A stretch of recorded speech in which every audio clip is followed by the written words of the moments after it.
Okay, we're going to finish this one now. Sorry about that. I somehow hit the wrong button and it completed the last recording before I meant to. So we have 3 parts to this, not 2. Um, and so I do apologize. All right, so self-directed learning strategies. This is another thing that we can do to help our students with severe needs to integrate into the classroom. So we can teach them how to set their own goals, which we should be teaching everybody how to do anyway. We need to teach them how to prompt themselves. Now, there are a lot of different ways to go about doing this. We can use check sheets, we can use peer buddies. There are a lot of different things that we can do to help students to remember, oh, I need to get back on track. Self-instruction. Now, sometimes this is a little bit more challenging to teach students depending upon how severe their disability is. Self-monitoring. We want to make sure that all of our students can understand the difference between what should I be doing right now and what can I be doing right now. What am I doing and what should I be doing? And self-evaluation. We should always have some activities that teach self-evaluation for all of our students.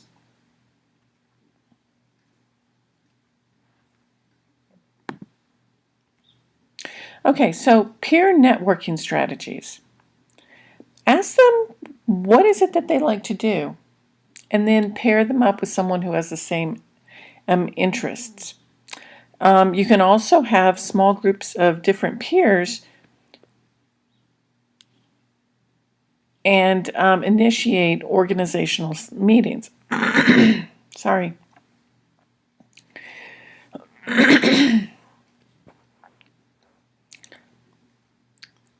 And your job in that whole little mix of these new activities is you are just the facilitator.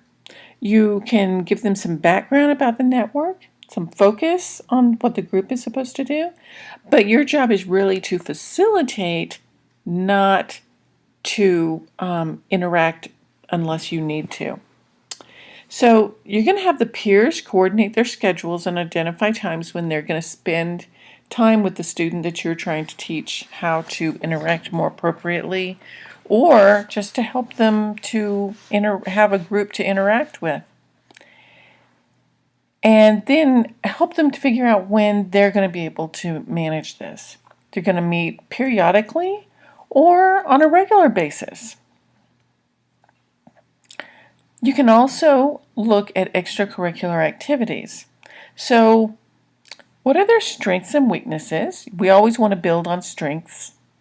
And what are their interests? Those are how we choose or help them to choose extracurricular opportunities. We also want them to determine expectations and support needs.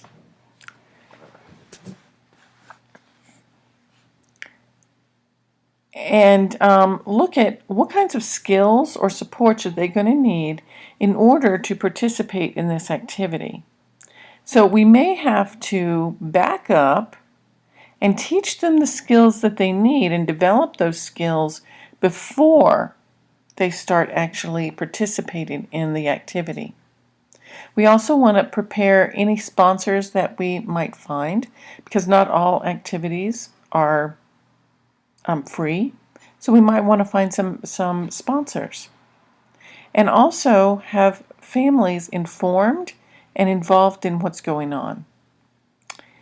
So that way everyone can, and then we want to reflect on how are they participating, what's going right, and what do we need to fix. And we're going to want to use these same ideas for out-of-school activities. So we're going to want to know what the formal and informal programs are. We want to look at planning efforts and collaborate so that you can collaborate with and support families. Now, you can always find different activities that teachers have been helping their students with. One that I had one teacher, she was very interested in this one activity, and she worked in a high school, And one of the activities that she was really very passionate about was making sure that all of her students with severe needs in their junior and senior years got to go to prom. Because they didn't always know exactly what they were supposed to do at prom. And so if you don't know what you're supposed to do, it can be very frightening. And they may not be as willing to participate, but it's going to be something that they're really going to miss out on later. And that they can look back on and say, I had a really great time with this. And so she always made sure that they collected dresses throughout the year, and they had a whole closet full of dresses that girls could wear to the prom. They also had different suits and things for the young men who might not have appropriate attire. And then the community, they would usually, she was usually able to find places like at the different shoe stores in their area where they could have appropriate shoes for the young men and ladies. And so in this way, and then at the same time, she was teaching them how to waltz and how to do a few other dances that you might do at a prom. And so it took her all year to teach them the skills that they needed to be able to function appropriately at the prom. And this was something that was just a really big activity. It wasn't something that was just done by her in her classroom. She had peers from all over the school. She had people in the community who collaborated with her with this.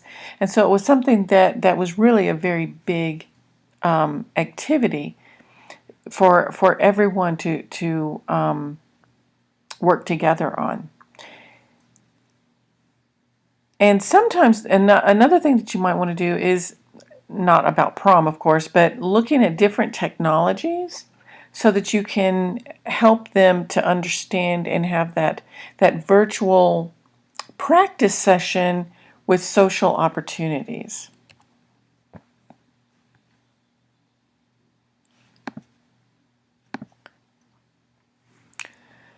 Okay, so then we want to be able to monitor their progress and refine any efforts. That means tweak anything that's not working quite right.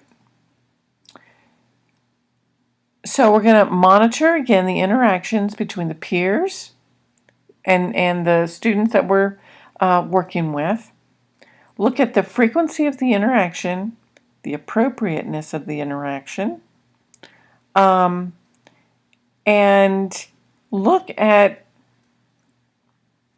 how they are participating in those extracurricular activities, and monitor what is actually happening, because you're going to want to be able, when you go to parent meetings, to be able to tell parents, this is what I've seen, this is how things are working. Because as parents, parents who have children with special needs of any severity, they're really very concerned about how their kids are being treated, and that if they're happy, they're safe.